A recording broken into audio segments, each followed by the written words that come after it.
Welcome to Agency Bytes, a podcast for agency owners, hosted by agency veteran and coach Steve Guberman. Agency Bytes is a podcast focused on delivering actionable agency information from agency experts in about 25 minutes. Why 25 minutes? Because who has the attention span for much more these days? And you can squeeze in a listen between meetings with time for a bathroom break or coffee refill before your next meeting.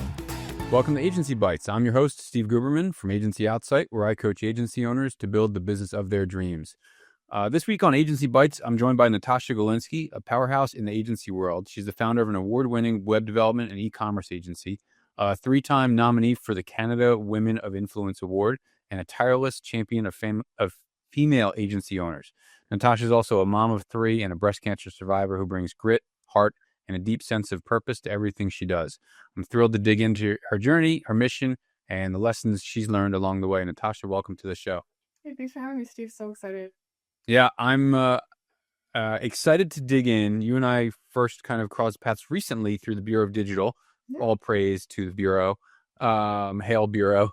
Let's do high fives. Go to the Bureau. There you go. And I just, the way that you represented yourself, my heart was instantly attracted to your energy and the things that you've been doing. And so I just think there's so much value in your mindset and the work that you've done. And so I'm excited to share that with everybody. Well, happy to share. Anything I can do to support our agency people, I'm all over it. Sweet. So talk about your kind of evolution into your agency life and the agency that you run. Yeah, I'm like the Jason Swank quintessential accidental agency owner. I was a... Although, come on. Some people are not. Some people are like, yes, this is what I wanted to do. I quit my job to start an agency. And I was like, okay. Yeah. I was not. But yeah, I was a management consultant in the nonprofit sector.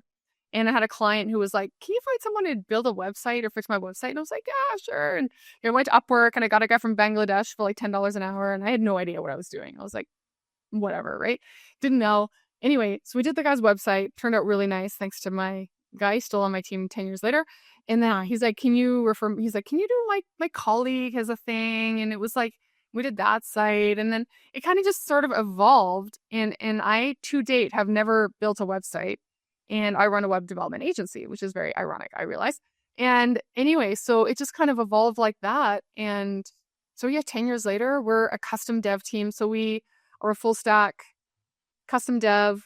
All we do is build stuff, amazing web stuff, web apps, websites, Shopify apps, whatever. And everyone is full stack. I don't know what anybody does on my team, to be honest with you. I have no idea. I'm not a programmer. I just love building beautiful stuff.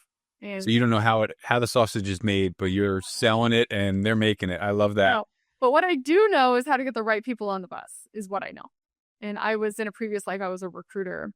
Okay. So I have hired and fired many, many, many people in my life. So I understand profiling and strengths assessments and building the right teams and soft skills, hard skills, and all of that. So yeah, I've been really grateful. I've had more or less the same team since day one. The guy who did my logo, like pre-client, is still on the team now doing design for us. And yeah, I just love. I think there's so much drama in the web world. I think there's so much drama and smoke and mirrors, and people do it so badly and hurt their clients that I'm like, was kind of on a mission. My soapbox is like, your website done right, like with the underlying theme, like there's a lot of people who don't do it right. So yeah, we're here to provide that scalable experience, right? You have a line on your website. I think it says something like, if you think hiring a professional is wrong, try hiring an amateur. And I love that. I've seen that a few times, but that resonated with me recently. Yeah. So good. Yeah. If you think it's expensive to hire a pro, wait till you hire an amateur. And then you got to hire them, like do it 3 times. And yeah, there's nothing more to say other than. But that says a lot about you. So you are, the orchestrator of bringing this magical team together, talent, people smarter than you that know their craft really well. And you set them off and trust them to do their job. You're not in there micromanaging their code or anything like that, because even if you wanted to, you can't. So you do your job, stay in your lane. And 10 years in, what is your lane as a founder?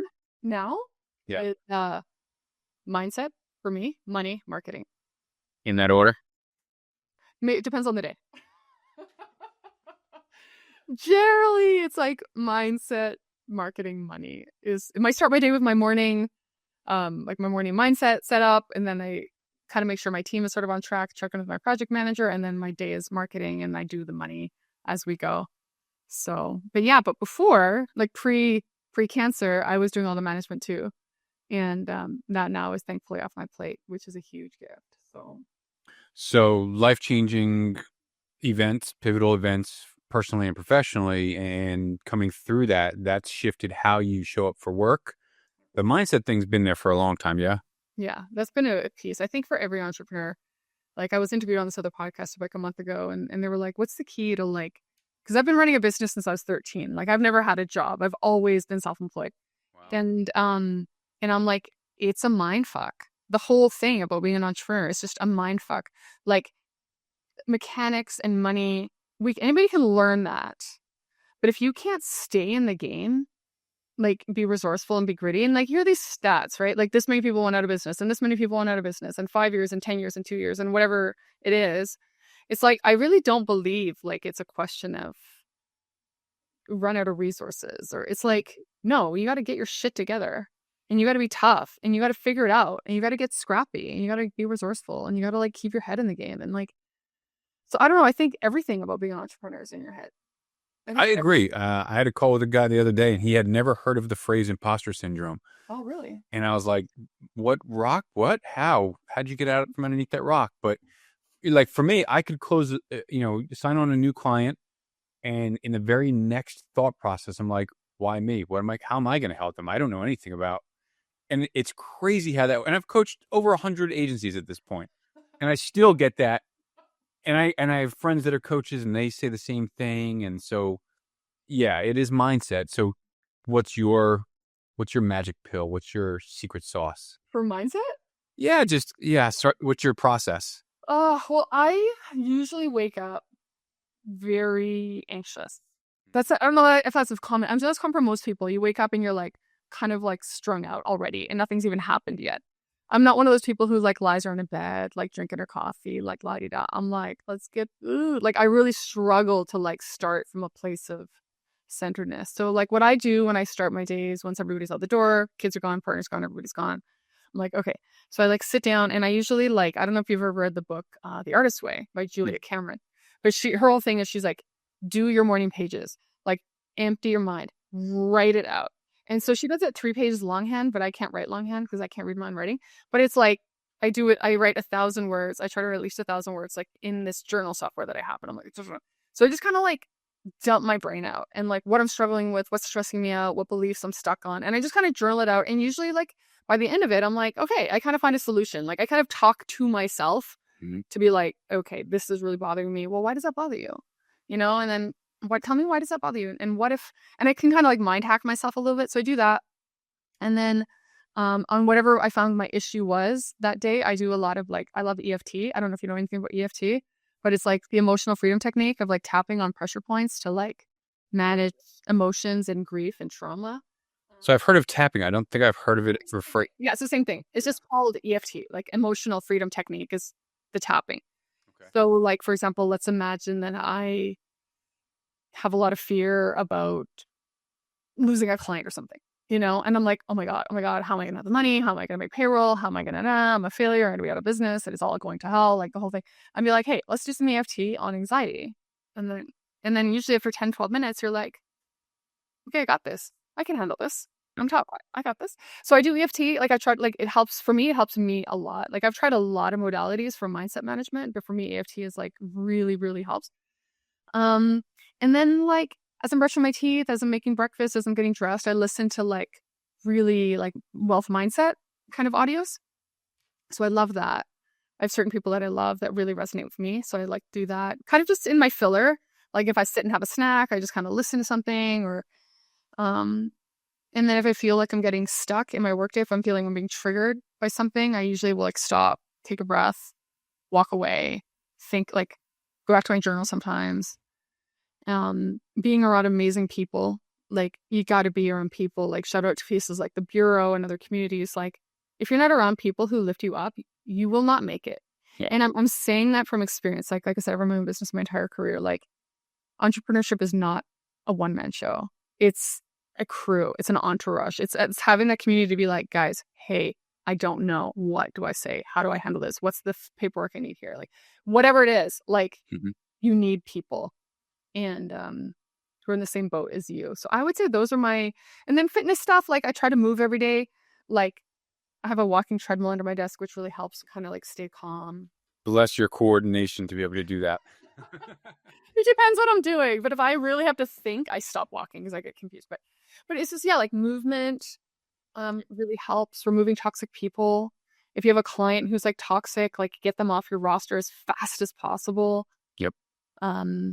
It's protecting yourself, like not using a lot of social media. Like I personally don't use social media at all. Love that. I can't. It stresses me out. Like I don't know if I'm too sensitive. I don't know, but I just can't. It just gets in my head. It makes me sad. And I'm like, I don't need that. So I don't. And so that's sort of some of my mindset stuff that really helps me stay focused, right? Because it's a crazy world. It's a noisy world, and anything can take you off your game. And it's like, no. Yeah. And so you've got to protect yourself. And I love that you have these tools, this process. With the journaling mind hack, are you doing like the 5 whys or? That's a great one. Well, 5 whys is so good. Yeah, I love that. I love it. Yeah. I don't do it in that format, but that's what I'm doing. Like I'm really scared about whatever.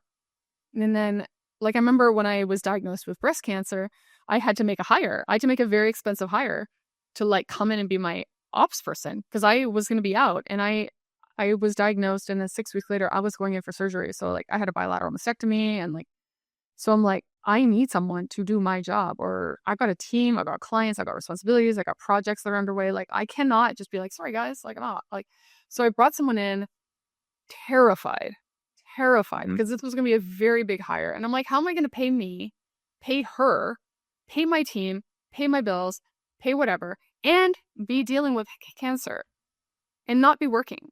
Right. Like, how am I going to possibly make payroll? How am I going to do this? I was so scared. And you can't bring that fear and stress into you're about to battle the biggest fight of your life. Yeah. And recover. So yeah, you had a massive. So scared. And I'm a 1-income household. Like I have 3 kids, but it's just me. And there's no one else to be like, call on the husband. Sorry, honey. Like, can you?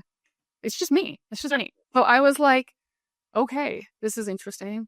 And but remember, I did so much mindset work around that, like so much work, like, and it's still a continuous process. But it's like, okay, like no, it's gonna be okay.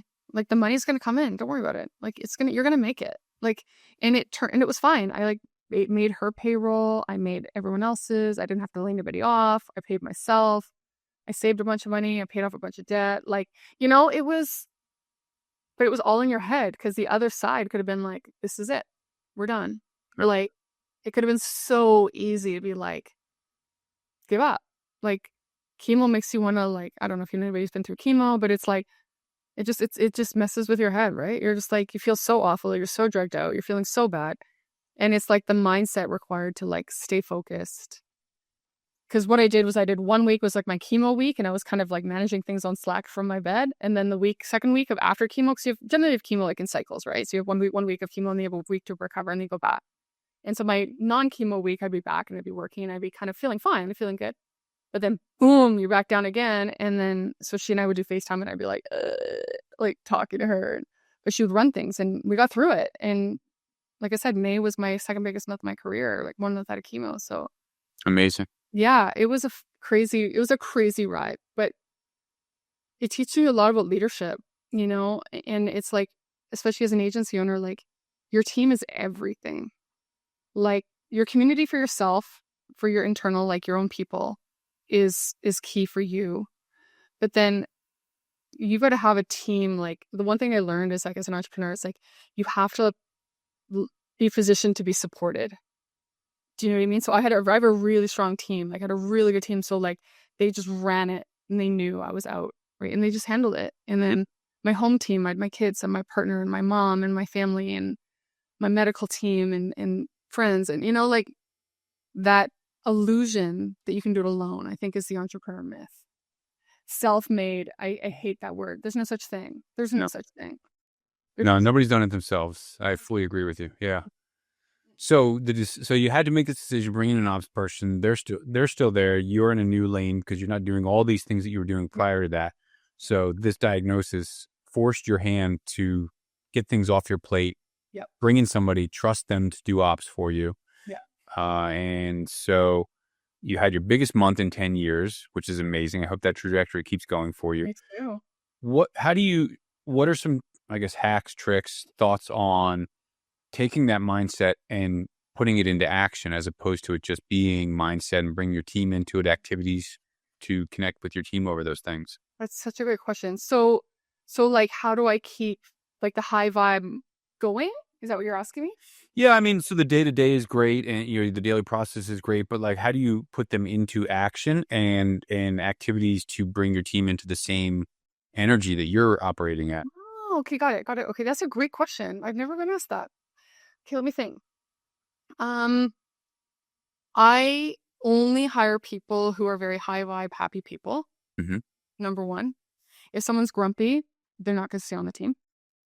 I am very appreciative. My entire team, I run a 100% contractor team, so I have zero employees. So how you keep contractors is you create an incredible job for them, and they want to stay. They don't want to leave you, right? So I'm so grateful and considerate and respectful of my team and what they need and what they want and why they're here. We do a lot of emojis, like fun emojis on things like, hey, this is done. And we have like, like the person dancing and, like, and so we just make it we try to make it fun. We try to make it like a high vibe place to be. And if something goes wrong, it's like, hey, what happened? How do we fix this? Right. Really, like, there's never finger pointing, like, what happened? It's like, no, hey, like, me as a leader, how did I contribute to this problem? Like, how do we fix this so it doesn't happen again? Every time we have a client who gives us a testimonial, I always share it with the team, like, way to go, guys. Like, 'cause they don't see that, right? Like, they don't usually see that side. Yeah, I just think like there's this zero tolerance on drama. I've never had that happen on the team. I've never had drama or like finger pointing. But I think that starts with the leader, right? I think that starts with the leader. Like, if you're a high vibe leader and you're collaborative and warm and grateful, you're going to attract people like that, right? Like, you're going to attract people who are in that same. So I think it comes back to what we were talking about. I think it starts with you. Like, one thing I've learned as an entrepreneur is like, and as a human being, is like you attract what you are. Yeah. Right. So it's like like I was saying with mindset, like as being a part of my job description, it's like legit. That's part of my job description, because it's like who I am is going to attract other people. So it's like, how can I be an even better version of me to attract a better clients, better colleagues, not better. That's not the right word, but like, on culture and people that connect with the same values that you connect with. Yeah, it's not better. It's not better. I say better, but it's like more, yeah, just like, it's just such an exciting thing to think like, okay, as I become more whatever, I can draw in a different level of things that I'm looking for. And so it actually is part of my job description to make sure that I am that magnetic person, who people want to work with and want to work for. And, like, Yep. I think that's very important. Like, I can't bring drama and chaos to my team. Yeah. Like, I had someone on my team, they're like, I didn't even know you had cancer. And I'm like, oh. And I'm back 6 months later. They're like, I didn't even know you were gone. I'm like, okay. Wow. Because I think we probably like posted it on Slack or something, but I don't think they saw it. And we didn't really do a formal, like, okay, hey, like, this is happening. It was more like, hey, she's coming in to help me. I'm going through this right now. Like, and I didn't really make it a thing. And then like 6 months later, they're like, oh. I was like, so everybody's a remote contractor. Do you all get together for team huddles? Have you ever gotten together all in person? No, we're like actually like a zero meeting system. I run a zero meeting system. So we don't do huddles. We don't really do calls. We're very much a Slack team. Okay. But that being said, one of the things I want to change now going forward, now that I can work more on the business and work in marketing as opposed to just keeping everything running, is definitely setting up more of that like team togetherness. But until now, like I run a dev team and people always think that's so weird that we have a zero meeting system, and I've never met any of them. And I have a guy who works 10 minutes away from where I live and I've never really met him. And people think that's weird. I'm like, you're not used to working with web developers. Web developers are not the most social people in the world. Yeah. Yeah, they're introverts. They want to be huddled with their keyboards with headphones on, and yeah. So I think that all depends, because I know for me, like I work with all my colleagues or run agencies, and they're all like, they do a lot of like team time and stuff like that. And I never do. I never have. And it works. I've had the same people, like I said, and I've never had anybody quit. But again, it just depends on the culture of your people. Yep. Right? Because if you're a bunch of web developers who are very like introverted and they don't really want to talk to you anyway. Talk about the clients that you work with. And I think that the energy that I get and some of the things that you've mentioned are how you set the stage from the door and how you kind of say own the relationship, but manage the relationship and expectations and the kind of clients that you work with. How do you handle all that? Just make sure I understand your question. So it's like, how do I set the tone with my clients? Mhm. Okay. So I am, good or bad, I am very, very strict with clients and the projects we're going to take. Like 10 years in, if I even sense drama or sense a red flag, I'm like, no. It's just like a hard no. I'm like, no, I'm not. No, I'm not. Life is too short. Like, and I would have said that pre-cancer. And I'm not saying that as a dramatic, like, life's too short, live your dream. Like, that's not what I'm saying. It's like, it is not worth it to lose sleep over a client. Like, I'm like, I would rather not have the money and have some mental peace than have your money and deal with your drama. So we work typically on bigger builds. Our average website, I would say, build project is usually starts around 20,000. And we're like I said, full section. We do a lot of custom. So a lot of integrations, a lot of custom functionality, a lot of Shopify Plus where it's doing something and it's all this like web apps. Like, so we do like bigger builds. And again, we don't do design. We're just purely the tech. We purely do the dev. And so when I'm doing discovery and talking to someone, if I kind of don't like them, I'm gonna have to work with you. I'm like, if I don't like you or I feel like you're not giving me like the respect I deserve and you're not following my system, we're going to have some problems. Like, I just don't. So like, I know of the framework that I've built that works. So I feel like if I have a client who kind of like tries to like not follow my framework or they give me any attitude, it's like a no. It's like a hard no. I'm like, Good. No. So I just can't, because then it's going to trickle into my team and I don't want my team to deal with that. Like if my team is now stuck in these like chaos, like we had this client, I guess it was last year. It was kind of like while I was going through my cancer stuff. It was like just chaos, just didn't end. It was just constantly something was wrong. So much scope drama and so much, and the whole team was just fried, right? They're just like, when is this over? And so, and that was sort of a client we'd inherited by accident. Like I hadn't scoped it myself, but someone has like brought us in white label to do this job. Yep. Anyway, but no, my number one priority of my team is to protect my team, protect my people. Everybody's healthy. Everybody's okay. Everybody's balanced. Everybody's paced. Everybody's doing work they like to do as much as possible. Like, it sounds like you have established, and over the 10 years, one of probably the most emotionally intelligent agencies and mature agencies I've encountered, because you're protecting the most important thing, which is your people and the energy around the entire team. And so not letting clients infiltrate that. It sounds like if there's a sword that needs to be fallen on, you're the one that does it as the leader. And when there's applause or praise that needs to be delivered, you're handing it down to the team and letting them take it. And that's how leadership works. Yeah, 100%. My people, because also too, in my case, because I'm not a programmer and I can't jump in, like something I do teaching a lot, I get brought on webinars a lot to teach about is like team, like virtual teams. And I taught for the Bureau, I taught this webinar, right, for the Bureau. And it was like how to create reliable, amazing, loyal virtual contractor teams. And that's what I was talking about. And I was talking about, especially in the game of virtual contractors, when there's no benefits, there's no contract, there's no nothing. Right. Like you have to earn that loyalty. And I would say it's the same with employees, like, because employees can quit, right?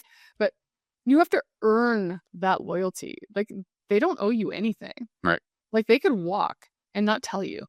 Like there's nothing there to hold them. And usually as an agency, they're freelancers making less money. They could be making triple as a freelancer, like, out on the open market. So for them to make less money, working in the agency structure, which makes sense because we're doing like a huge lift of their job, like all the admin, all the money, all the marketing, all the everything. But you have to earn that support. Like you said, emotional intelligence, but it's like, if I can't create a work environment where people want to stay, I can't jump in. Right. So I think to me, maybe that's why I'm a little more attentive to everybody, because it's like, I can't code. Like, I can't do it. So I would have to literally hire someone else to do it. Yeah. So I think like me protecting them and creating like a place that they want to work and they never want to leave is to protect me. Like, I couldn't do it without them. But also it's like, it's karma, right? Like, you treat your team really well and they're going to like show up for you. And yeah, it goes full circle. You're building something you want to thrive so that you can thrive. And in turn, they all get to thrive. And so you have to protect the entire team. And seems like you're doing it beautifully. Yeah. My number one thing is loyalty. Like, if you want loyal people on your team, like, how do you show up for that? Exactly. Like, number one, like it's like you said, it's a circle. It's like, if you want loyalty and you want to like stop churn on your team, well, how do you show up for them? Like you said, do you fall on your sword for your team? Like, do you protect them, like emotionally, like financially, all these things? And it's, yeah, absolutely. I love it. Yeah. I'm going to switch gears and jump into a couple of random questions, but I'm super grateful for everything you've shared with us on how you've built this team of loyal contractors and continue to grow your team and the business and the trajectory you're on, as well as being able to shift things off your plate as a result of what you've battled through. And so I admire everything that you've been able to accomplish. So thank you for sharing it. Thank you. These are totally random. The first is, what's your go-to karaoke song? Oh my God, I hate karaoke. Karaoke is so dumb. I don't understand why people like karaoke. What would it be? I don't even know. Anything by, like, you probably don't know the band, but anything by Great Big Sea. They're a Canadian band. And they're, I love Great Big Sea. They're an East Coast band. You might know them. I've heard of them, yeah. I can't name any songs, but I've definitely heard of them. They're so fun. They're like folksy, but yeah, probably anything by them. Yep. Karaoke, I'd never go, but maybe one day we'll get you on at a bureau event. What's something that people often misunderstand about you? Most people think I'm very cold when they meet me. Because I have that Eastern European, like, resting bitch face. And because I'm very direct and I'm very, like, take no shit, people think I'm very cold and unapproachable and intimidating. I've heard that so many times in my life. They're just there, ooh. But once they get to know me, 5 seconds in, they're like, okay, no. You know, but like, I've heard that so many times in my life. Like, I didn't want to talk to you. I thought you'd be mad. And I'm like, no. I blame the Ukrainian face. That's all what I answer. Highly misunderstood. And then highly misunderstood. Finally, if your agency were a food truck, what kind of food would it serve? Oh my God. And why? Such a fun question. Okay, let me think. I love food trucks. Please. What would we be? We would probably be, I imagine we'd probably be one of those, what are they called? They're like those wraps at different places. We'd be like a crepe food truck. Okay. Yeah, I think so. Why? Because I think it'd be like, crepes are pretty predictable. You can't really mess it up. Mm-hmm. So we'd be like, okay, all different types of crepes, but we only do crepes. So like for us, like we only do dev, but we do Shopify, WordPress, Webflow, React, custom. But it's all the crepes. You can have a sweet crepe or a savory crepe or like whatever. But I love it. So on purpose crepes. Fun fact, I didn't know what a savory crepe was until like a year ago. My fiance took me to this place and she's like, "You want sweet or savory?" I don't know what you mean by that. And she's like, it was like chicken and something. I just never even knew that was a thing. So yeah. It's a thing. I don't really like those ones, but it's a thing. Yeah. Natasha, thank you so much for just your openness, your heart, your journey, like sharing it all with us. Very grateful for your time and just everything. So thank you. Well, thank you for what you're doing to support agency owners. I'm a huge fan. So thank you for having me. It means the world. Thank you. Thanks again for tuning in to Agency Bytes. If you know someone with expert knowledge on a topic that agency owners would love to hear about, go to agencyoutsight.com/podcast-guest and nominate them.